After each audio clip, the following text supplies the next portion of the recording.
Hi everyone, this is Gaetano Prestia for the My Media Games Network, and this is our video review of Rainbow Six Vegas 2.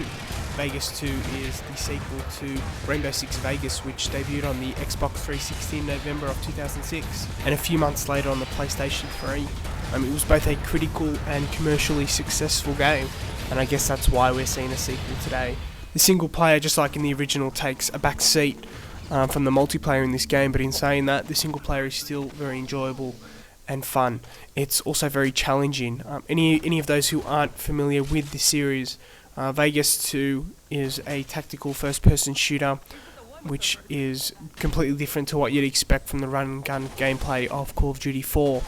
Rainbow Six Vegas 2 calls for precision and patience.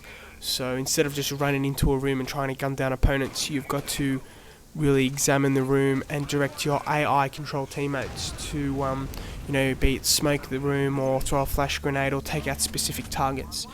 Your AI teammates are integral to your success. At times they can let you down by running into a room and just getting bombarded with bullets from enemies, but a lot of the time, if you use them correctly and wisely in reference to the area that you're in, they can be a lot of help, and you'll notice that a lot of the time without them you probably would have failed going through the area, because not only is this game challenging, but it calls for a really tactical mindset. You've got to go into areas, you've got to listen to the chatter between the different teammates, and you've got to use their abilities and their skills as best you can.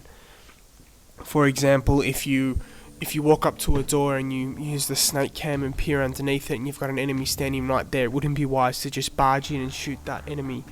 The more logical thing to do would be to get your teammates to place a charge on the door, blow the door open, which in turn would kill the enemy near the door. They're the kind of things that you've got to consider when playing this game. It's not a run and gun first person shooter, it's tactical based. And you'll see that, and you'll definitely find that the gameplay in itself is very challenging, especially on the realistic difficulty. Instead of getting shot 10, 20 times, if you get shot once or twice, that's it, the game's over. So you've really got to be careful which direction you take and what kind of tactics you use to be able to clear an area and reach the checkpoint.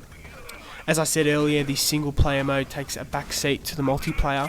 The multiplayer is very extensive. It's probably one of the most extensive multiplayer experiences on the Xbox 360 and PlayStation 3. The first was amazing. It was a fantastic online experience, and you're pretty much going to get the same thing here with Vegas 2.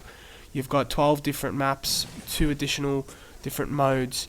The only downfall is that the co-op mode for the story is only 2 players, which is down from 4 from the original. Now this is a real disappointment, especially considering that the host is the only one that can give off commands to the AI controlled teammates. The second player, if the host dies, has to kind of wait for the host to respawn, unless otherwise the AI teammates will just stand there and do nothing, which kind of blows. You've also got Terrorist Hunt, which it's fun by yourself. You can play it single player, but the real fun is through co-op and getting on board with a few other players and hunting down the terrorists. Overall, Rainbow Six Vegas 2 it's a worthy sequel. I guess that some people might debate whether or not it can be called a sequel. The story mode is very similar to the original. The story's different, but the gameplay is pretty much identical. You've got the addition of run. You can now make your character run, which is a worthy addition. It's great to be able to run to a specific area and dodge a grenade instead of walking away from a grenade. But now you can run away from one. But overall, the single player is pretty much exactly what you're going to get from the first. If you didn't play the first, Vegas 2 is probably your best bet, because you're going to have a repopulated multiplayer online mode. And for those who were familiar with the first, you'll probably want that repopulated multiplayer modes as well. So overall, Vegas 2 is definitely worth checking out if you're a 360 or PS3 owner. You can check out our full written review at my360 or myps3.com.au.